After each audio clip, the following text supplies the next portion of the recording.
Құрметті Қарсыбай Сыпатаев атындағы нөмірі 7 мектеп лицейінің 11 Д сыныбының 2009 жылғы түлектері мен ұстаздары.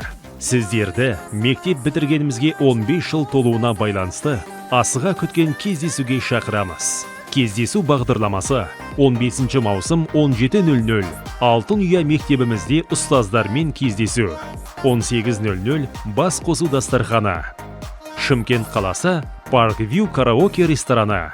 Сіздерді 15 жылдық бас қосуда асыға күтеміз.